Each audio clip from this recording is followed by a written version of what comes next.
14 የአውሮፓ ሀገራት በበርሊን ጠረጴዛ ዙሪያ ተቀምጠው አፍሪካን በቅኝ ግዛቶች በመከፋፈል ለመግዛት በመወሰን ወደ ተግባር የቀየሩበት ወቅት ነበር። ነገር ግን በአፍሪካ ቀንድ ውስጥ ያለ አንድ ሀገር መንግሥት ለብዙ ሺህ ዓመታት የውጭ ወራሪዎችን ሲያሸንፍ ቆይቷል። የኢትዮጵያ የአድዋ ጦርነት የሚኒሊክ ሁለተኛ የጀግንነት ታሪክ፣ በጦርነቱም የሰለጠኑ እንስሳት የተሳተፉበት ታሪክና ኢትዮጵያን ነፃ ያወጣቸውን እውነተኛ ወታደራዊና የፖለቲካ ስልቶች ከአፍሪካ ፎልክሎር ቻናል ያገኘነውን እንደሚከተለው አቀረብንላችሁ ነው።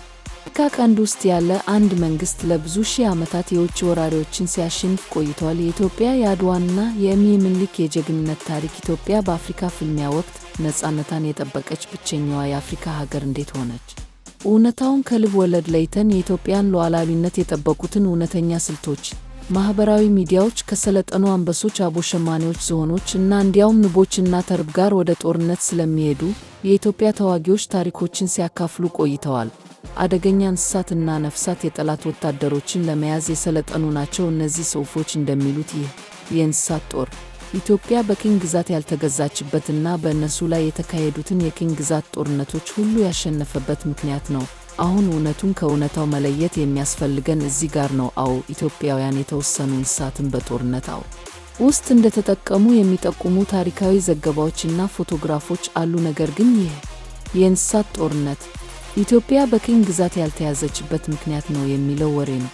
በቅርብ ጊዜ በመስመር ላይ እየተሰራጨ ያለው አፈ ታሪክ ይህ ነው። ኢትዮጵያ ነፃነቷን የጠበቀችባቸው እውነተኛ ምክንያቶች ከጦርነት እንስሳት አፈ ታሪክ ሁሉ እጅግ ውስብስብ፣ የበለጠ ስትራቴጂካዊና በግልጽነት እጅግ በጣም አስደናቂ ናቸው። በዚህ ቪዲዮ የኢትዮጵያን ሉዓላዊነት የጠበቁትን ትክክለኛ ወታደራዊ፣ ዲፕሎማሲያዊና ጂኦግራፊያዊ ምክንያቶችን ይመለከታሉ። በ1896 የወጣውን አፈ ታሪክ የአድዋ ጦርነት እንመረምራለን። የኢትዮጵያን የተራቀቀ የፖለቲካ እንቅስቃሴ እንመረምራለንና የአውሮፓ ኃያላን ይህንን የአፍሪካ መንግሥት ለማሸነፍ የማይቻልበትን ምክንያት እንረዳለን። በመጨረሻም የኢትዮጵያ ነፃነት ስለ እንግዳ የጦርነት ስልቶች እንዳልሆነ ትረዳላችሁ። በዓለም ላይ ካሉት ኃያላን ግዛቶች በላይ ስለነበረው የአፍሪካ ስትራቴጂካዊ ብሩህነት ነበር። ማስረጃዎቹ የተገኙት ከተረጋገጡ የታሪክ መዛግብት ነው።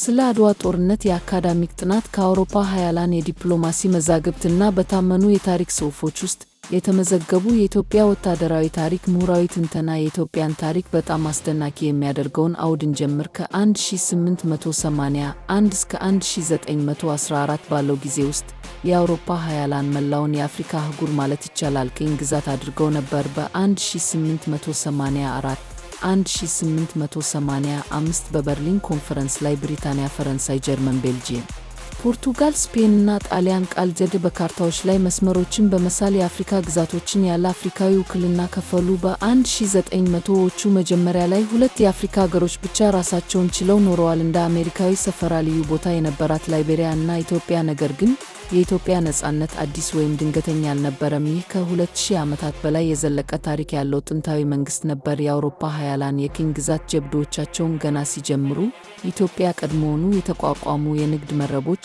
የዲፕሎማሲ ግንኙነቶችና ለሺህ ዓመታት የውጭ ወራሪዎችን ያስወገዱ ወታደራዊ ወጎች ያላት የተራቀ ግዛት ነበረች። እነዚያን የእንስሳት ጦርነት፣ የይገባኛል ጥያቄዎች በቀጥታ እንመልከታቸው፣ ምክንያቱም እውነተኛውንና የተጋነነውን መረዳት የኢትዮጵያን እውነተኛ ስኬቶች ለማድነቅ አስፈላጊ ነው።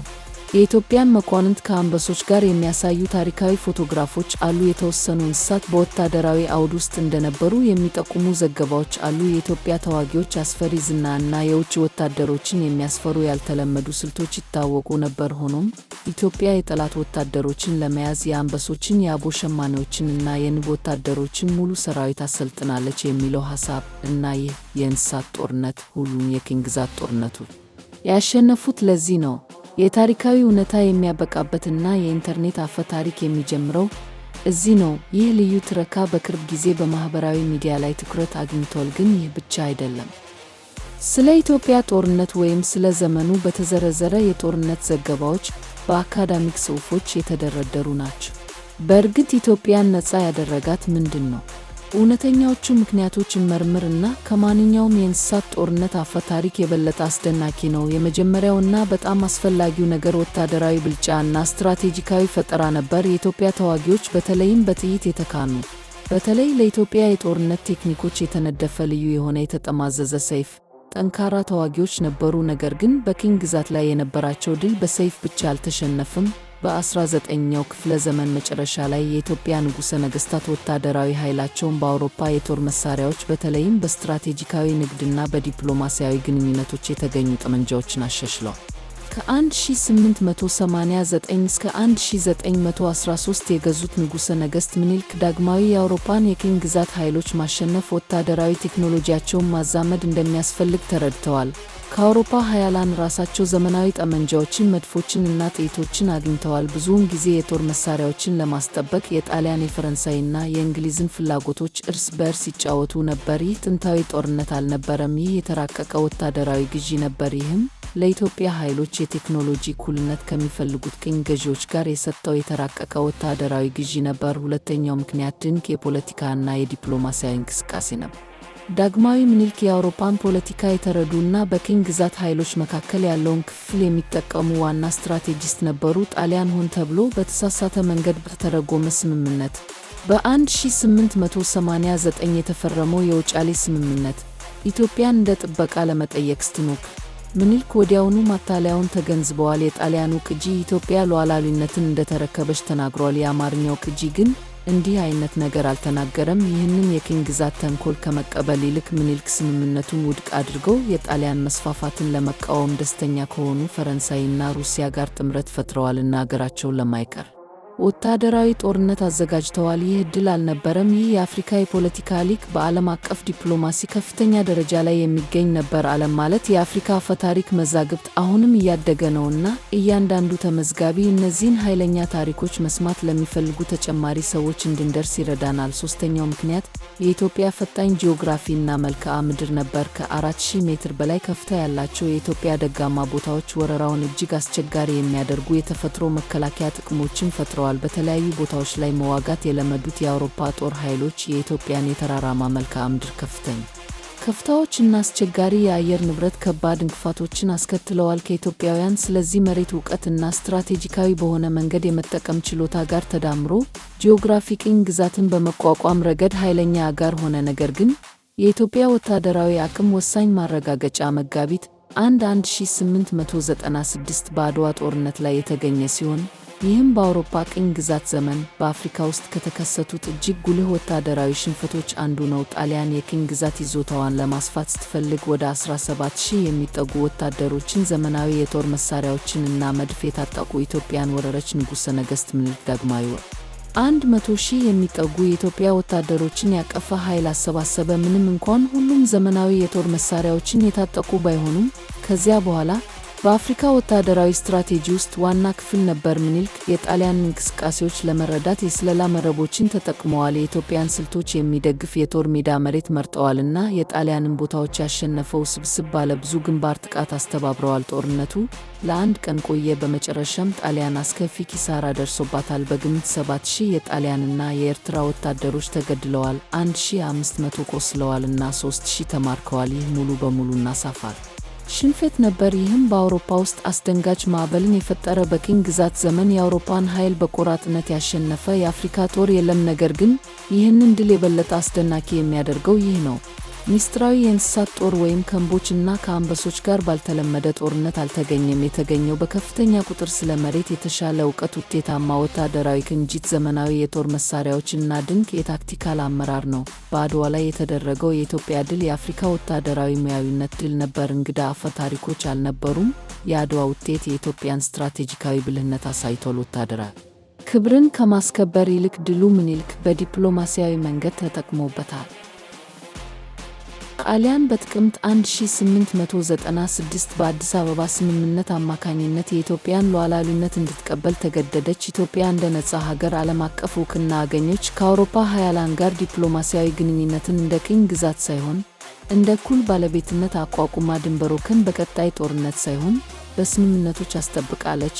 በኢትዮጵያ ነጻነት ውስጥ አራተኛው ምክንያት ጥንታዊ የክርስትና ቅርስና ይህ ያቀረበው የፖለቲካ ጥቅም ነበር። ኢትዮጵያ ከ4ኛው ክፍለ ዘመን ጀምሮ ክርስቲያን ነበረች። ይህም በዓለም ላይ ካሉት ጥንታዊ የክርስቲያን አገሮች አንጋ አድርጓታል። ይህ ሃይማኖታዊ ቅርስ ሌሎች የአፍሪካ መንግስታት ያልነበሯቸው የአውሮፓ ኃያላን ባህላዊ ግንኙነቶችን ፈጥሯል። ይህ ጣሊያን ቅኝ ግዛት እንዳትሞክር ባያግድም ኢትዮጵያ ነፃነቷን እንድትጠብቅ የረዳችውን የዲፕሎማሲ መንገዶችን እና ዓለም አቀፍ ርኅራኄን ፈጥሯል። የአውሮፓ ኃያላን በተለይም ብሪታንያ እና ፈረንሳይ ኢትዮጵያን በሙስሊም ግዛቶች የተከበበች የክርስቲያን መንግሥት አድርገው ይመለከቷታል። ይህ ግንዛቤ ለሌሎች አፍሪካውያን በሃይማኖታዊ ጭፍን ጥላቻ ላይ የተመሠረተ ቢሆንም ከአውሮፓ ኃያላን ጋር በመደራደርና የጣሊያንን ጥቃት ለመከላከል ድጋፍ ለማግኘት ለኢትዮጵያ ስትራቴጂካዊ እሴት ፈጥሯል። አምስተኛው ምክንያት የኢኮኖሚ ራስን መቻልና ስትራቴጂካዊ የሀብት ቁጥጥር ነበር። አውሮፓውያን ለተወሰኑ ሀብቶች ቅኝ ግዛት ከነበሩባቸው በርካታ የአፍሪካ ግዛቶች በተለየ መልኩ ኢትዮጵያ እንደ ወርቅ ወይም አልማዝ ያሉ በቀላሉ የሚወጡ ሀብቶች የሏትም። ይህም ቅኝ ግዛትን ለአውሮፓ ኃያላን ኢኮኖሚያዊ ማራኪ ያደርገዋል። የሥርዓተ የመንግሥቱ ኢኮኖሚ የተመሠረተው ኢትዮጵያውያን በውስጥ በሚቆጣጠሩት የግብርናና የንግድ አውታረ መረቦች ላይ ሲሆን ይህም ውድ የሆነ የቅኝ ግዛት ወረራ ኢኮኖሚያዊ ማበረታቻን ቀንሷል። በተጨማሪም ኢትዮጵያ የሰማያዊ አባይ ምንጭ ሆኖ የሚያገለግል ስትራቴጂካዊ የደጋ መሬትን ተቆጣጠረች። ይህም ለግብፅና ለእንግሊዝ ፍላጎቶች ወሳኝ የውሃ ምንጭ ነው። ይህም ኢትዮጵያ ከብሪታንያ ጋር በሚደረገው ድርድር ላይ ጥቅም እንዲኖራት አድርጓል። ሰም ጠላት የሆነችውን የጣሊያን ቁጥጥር የሚደረግባትን የውሃ ሀብት አደጋ ላይ ከሚጥል ጠላትነት ካለው የጣሊያን ቁጥጥር ጋር የምትወዳደር ገለልተኛ የሆነችውን ኢትዮጵያን ትመርጣለች። የአውሮፓ ኃያላን እርስ በእርስ የመጫወት ድንቅ ዲፕሎማሲ ነበር። ዓለምን ያስደነገጠው በወደዋ የተደረገው ወሳኝ ወታደራዊ ድል፣ በተንኮል ድርድር የተገኙ ዘመናዊ የጦር መሳሪያዎች፣ ስትራቴጂካዊ አጠቃቀም ወይም ምናልባት ጂኦግራፊያዊ ጥቅሞች ወደ ወታደራዊ ስኬት የተወሰዱበት መንገድ ሐሳቦችን አብረን የምንመረምራቸውን ታሪኮች ናቸው። አሁን አንድ ተጨማሪ ነገር ልንገነዘበው የሚገባን ነገር አለ። በሁለተኛው የዓለም ጦርነት ወቅት የጣሊያን ወረራ ኢትዮጵያ በአፍሪካ ቅኝ ግዛት ወቅት ቅኝ ግዛትን በተሳካ ሁኔታ ስትቋቋም በሙሶሊኒ የሚመራው ፋሺስት ጣሊያን በ1936 በኬሚካል ጦር መሳሪያዎችና በከፍተኛ ወታደራዊ ኃይል በመጠቀም ኢትዮጵያን ወረረች። ይህ ወረራ ከ1936 እስከ 1941 የቆየ ሲሆን በዚህ ወቅት ጣሊያን በኢትዮጵያ ሕዝብ ላይ ከባድ ጭካኔ ፈጽማለች። ሆኖም በዚህ ወረራ ወቅትም ቢሆን የኢትዮጵያ ተቃውሞ አላቆመም። ኃይለ ሥላሴ ወደ ብሪታንያ ሸሽተው ወደ ብሔር ብሔረሰቦች ሊግ ይግባኝ በማለታቸው ከፋሽዝም ጋር የመቃወም ምልክት ሆነዋል። የኢትዮጵያ ተቃዋሚ ተዋጊዎች በወረራው ዘመን ሁሉ የሽምቅ ውጊያውን ቀጥለዋል። በ1941 የኢትዮጵያ ድጋፍ ያላቸው የእንግሊዝ ኃይሎች ጣሊያንን ሲያባሩ የኢትዮጵያ ነፃነት ተመልሷል። ይህ አጭር ወረራ አንዳንድ ጊዜ ኢትዮጵያ በቅኝ ግዛት ስር መሆኗን የሚያሳይ ማስረጃ ተደርጎ ይጠቀሳል። ነገር ግን ወሳኝ ልዩነት አለ። ኢትዮጵያ ሉዓላዊነቷ ለዘላለም እንዲጠፋ፣ ባህላዊ የአስተዳደር መዋቅሮ ሙሉ በሙሉ እንዲፈርስ ወይም ግዛቷ እንደ ሌሎቹ የአፍሪካ ሀገሮች በአውሮፓ ኃያላን መካከል ተቆርጦ እንዲከፋፈል በማድረግ በይፋ ቅኝ ግዛት አልነበረችም። የጣሊያን ወረራ በጦርነት ወቅት ወታደራዊ ድል ነበር። ለአፍሪካ ቅኝ ግዛት የሚገለጸው ስልታዊ ቅኝ ግዛት አይደለም። ኢትዮጵያ ነፃነትን በመጠበቅ ረገድ ያሳየችው ስኬት በዓለም አቀፍ ደረጃ ለአፍሪካ ማንነትና ለተቃውሞ እንቅስቃሴዎች ትልቅ አንድምታ ነበረው። በወደዋ የተገኘው ድል በአህጉሪቱና በአፍሪካ ዲያስፖራዎች ውስጥ ጸረ ቅኝ ግዛት ንቅናቄዎችን ያነሳሳ የአፍሪካ አቅምና የመቋቋም ምልክት ሆነ። ማርከስ ጋርቪ ዩኒቨርሳል ኔግሮ ማሻሻያ ማኅበርን ሲመሰርት የኢትዮጵያ ነፃነት፣ የአፍሪካ ኩራትና የራስን ዕድል በራስ የመወሰን ራዕይ ማዕከላዊ ነበር። የራስ ተፈሪያን ንቅናቄ በጃማይካ ሲነሳ ኢትዮጵያን እና ንጉሠ ነገሥት ኃይለ ሥላሴን የአፍሪካ ሉዓላዊነትና ክብር ምልክቶች አድርገው ይመለከቷቸው ነበር። አንድ የአፍሪካ ሀገር የአውሮፓን በተሳካ ሁኔታ መቋቋሟን ማወቅ የሚያስከትለው የስነልቦና ተጽዕኖ ሌላውን ሁሉ ድል ያደረጉ የቅኝ ግዛት ኃይሎች ሊጋነን አይችልም። የአፍሪካ ወታደራዊ ሽንፈት የማይቀር እንዳልሆነ፣ የአፍሪካ መንግስታት በጦርነትና በዲፕሎማሲ ከአውሮፓ ኃይሎች ጋር ሊወዳደሩ እንደሚችሉ እና የአፍሪካ ነፃነት በአውሮፓ ኢምፔሪያል ኃይል ከፍተኛ ደረጃ ላይ በነበረበት ጊዜም ቢሆን የሚቻል እንደነበር አረጋግጣለች። ከኢትዮጵያ ተሞክሮ የተገኙት ትምህርቶች ግልጽ ናቸው። ነፃነት በወታደራዊ ዘመናዊነት፣ በዲፕሎማሲያዊ ብልህነት፣ በስትራቴጂካዊ ጂኦግራፊው፣ በዓለም አቀፍ የሃይማኖት ግንኙነቶች እና በኢኮኖሚያዊ አቀማመጥ ጥምረት ተጠብቆ ቆይቷል። ምስጢራዊ ወይም አስማታዊ አልነበረም። እጅግ በጣም ኃይለኛ ከሆኑ ጠላቶች ሉዓላዊነትን ለመጠበቅ በአስርተ ዓመታት ውስጥ ድንቅ የአፍሪካ አመራር ስትራቴጂካዊ ውሳኔዎችን ሲያደርግ የተገኘ ውጤት ነው። የንጉሠ ነገሥት ምኒልክ ቅኝ ግዛትን ማሸነፍ ከወታደራዊ ጥንካሬ በላይ እንደሚያስፈልግ በመረዳት ላይ ነበር። ከጣሊያን መስፋፋት ጋር የሚቃረን የአውሮፓ ኃይሎች ጋር ጥምረት ፈጥረዋል። ጦራቸውን የአውሮፓ ጦር ኃይሎች በሚጠቀሙባቸው ተመሳሳይ መሳሪያዎች ዘመናዊ አድርገዋል። ዲፕሎማሲያዊ እውቅና እና ወታደራዊ ድጋፍ ለማግኘት በቅኝ ግዛት ኃይሎች መካከል ያለውን ክፍል ተጠቅመዋል። የኢትዮጵያን ስልቶች የሚወዱ የጦር ሜዳዎችን መረጠ እና ከመላው ግዛታቸው የተውጣጡ ኃይሎች ኃይሎችን ያካተተ ውስብስብ ወታደራዊ ሥራዎችን አስተባብሯል።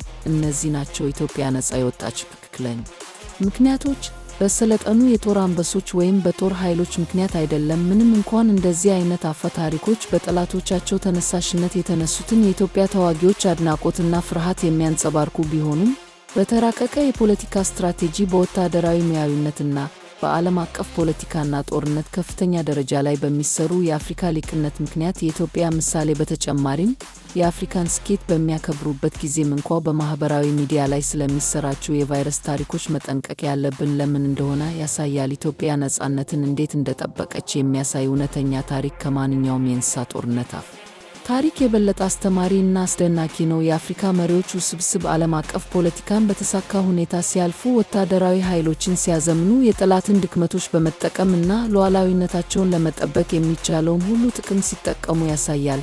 እነዚህን ስትራቴጂያዊ ስኬቶች በሰለጠኑ የጥቃት እንስሳት እንግዳ ታሪኮች ስንተካ የኢትዮጵያን አመራር እውነተኛ ብሩህነት እንቀንሳለን። የኢትዮጵያ ስኬት በሰው ልጅ ታሪክ ውስጥ ስኬታማ ግዛቶችን የገነባውን ተመሳሳይ ወታደራዊና የፖለቲካ ልሂቅ ከመሆን ይልቅ ባልተለመዱ ወይም ምስጢራዊ ምክንያቶች ላይ የተመሰረተ እንዲመስል እናደርጋለን። እውነተኛው ታሪክ የኢትዮጵያን ስኬት በሙ አከብራል። ይህ ዘመናዊ ጦርነትን፣ ዓለም አቀፍ ዲፕሎማሲን፣ የጦር መሳሪያ ቴክኖሎጂን፣ የጦር ሜዳ ስልቶችን እና ስትራቴጂካዊ አቀማመጥን በቅኝ ግዛት መስፋፋት ከፍተኛ ደረጃ ላይ ያሉ የዓለምን ሀያላን ግዛቶች ለማሸነፍ የሚያስችል በቂ ስትራቴጂካዊ አቀማመጥ የተረዱ የአፍሪካ ነገሥታትንና ጄኔራሎችን ያሳያል። ይህ ከማንኛውም አፈ ታሪክ የበለጠ አስደናቂ ነው። የኢትዮጵያን በአፍሪካ ታሪክ ውስጥ ስላላት ልዩ ቦታ ስናስብ ነፃነቷን ፍጹም በሆኑ ምክንያቶች ጥምረት የጠበቀች ሀገር እናያለን። እነዚህም ከአውሮፓ ቅኝ ግዛት ምኞቶች በፊት የነበረ ጥንታዊ ሉዓላዊነት፣ የአፍሪካንና የአውሮፓን የፖለቲካ ሥርዓቶችን የተረዳ ስትራቴጂካዊ አመራር፣ በጦርነት የቅኝ ግዛት ጦር ኃይሎችን የሚገጥም ወታደራዊ አቅም፣ ወረራ ውድና አስቸጋሪ የሚያደርጉ ጂኦግራፊያዊ ጥቅሞችና የአውሮፓን ፍላጎቶች እርስ በእርስ የሚፎካከሩ የዲፕሎማሲ ክህሎቶች ናቸው። የኢትዮጵያ ታሪክ የአፍሪካ ቅኝ ግዛትን የመቋቋም አቅም ብዙ ክርኮችን እንደያዘ ያስታውሰናል። አንዳንድ የአፍሪካ መንግስታት በመጨረሻ ያልተሳኩ ቢሆኑም በቅኝ ግዛት ኃይሎች ላይ ከፍተኛ ወጪ ያስከተሉ ወታደራዊ ዘመቻዎችን ተዋግተዋል። ሌሎች ደግሞ ቅኝ ግዛትን ለማወሳሰብ የዲፕሎማሲ ስልቶችን፣ ስትራቴጂካዊ ማፈግፈግ ወይም የሽምቅ ውጊያዎችን ተጠቅመዋል። ኢትዮጵያ ሌሎች በማይችሉበት ደረጃ ተሳክቶላታል፣ ምክንያቱም የአውሮፓ ኃይሎች እርስ በርስ ለመጋጀት በቂ በሆነ መልኩ በተከፋፈሉበት በዚህ ቅጽበት እነዚህን ሁሉ አቀራረቦች በአንድ ጊዜ በብሩህ አመራር ስር በማጣመር የኢትዮጵያ ነፃነት ውርስ ዛሬ የአፍሪካን ማንነት መክረጎን ቀጥሏል። የኢትዮጵያ የሰንደቅ ዓላማ ቀለሞች አረንጓዴ፣ ቢጫ እና ቀይ በብዙ የአፍሪካ ሀገሮች የነፃነትና የአፍሪካ አንድነት ምልክቶች ሆኖ ተቀብለዋል። የአፍሪካ ህብረት ዋና መስሪያ ቤት የሚገኘው በኢትዮጵያ ዋና ከተማ አዲስ አበባ ሲሆን፣ አገሪቱ በቅኝ ግዛት ዘመን አህጉሪቱ ብቸኛ ነፃ ሀገር መሆኗን በመገንዘብ በአፍሪካ ታሪክ ውስጥ ያላትን ልዩ ቦታ እውቅና ይሰጣል። በዓለም ዙሪያ ላሉ የአፍሪካ ህዝቦች ኢትዮጵያ የአፍሪካ ሉዓላዊነት እና ክብር ከአውሮፓ ኃያልነት ጋር እንኳን ሊጠበቅ እንደሚችል የሚያሳይ ማስረጃ ነው። የአፍሪካ ቅኝ ግዛት የማይቀር ወይም ተፈጥሯዊ እንዳልሆነ፣ ነገር ግን አንድ የአፍሪካ መንግስት መቋቋም የቻለው የተወሰኑ ታሪካዊ ሁኔታዎች ውጤት መሆኑን ያሳያል። In colonial powers that had conquered everyone else cannot be overstated. Ethiopia proved that African military defeat wasn't inevitable, that African kingdoms could match European powers in warfare and diplomacy, and that African independence was possible even during the height of European imperial power. The lessons from Ethiopia's experience are clear. Independence was maintained through a combination of military modernization, diplomatic sophistication, strategic geography, international religious connections, and economic positioning. It wasn't mysterious or magical. It was the result of brilliant African leadership making strategic decisions over decades to protect sovereignty against overwhelmingly powerful adversaries. Emperor Menelik II's genius lay in understanding that defeating colonization required more than just military strength. He built alliances with European powers opposed to Italian expansion. He modernized his military with the same weapons European armies used. He exploited divisions between colonial powers to secure diplomatic recognition and military support. He chose battlefields that favored Ethiopian tactics and coordinated complex military operations involving forces from across his empire. These are the real reasons Ethiopia remained free. not because of trained war lions or the armies, though such legends reflect the awe and fear Ethiopian warriors inspired in their enemies, but because of sophisticated political strategy, military professionalism, and African genius operating at the highest levels of international politics and warfare. The Ethiopian example also demonstrates why we must be careful about viral stories that circulate on social media, even when they celebrate African achievement. The true story of how Ethiopia maintained independence is far more instructive and impressive than any legend about animal warfare. It shows African leaders successfully navigating complex international politics, modernizing military forces, exploiting enemy weaknesses, and leveraging every possible advantage to protect their sovereignty. When we replace these strategic achievements with exotic stories about trained attack animals, we actually diminish the real brilliance of Ethiopian leadership. We make it seem like Ethiopia's success was based on unusual or mysterious factors, rather than the same kind of military and political genius that built successful empires throughout human history. The real story honors Ethiopian achievement more completely. It shows African kings and generals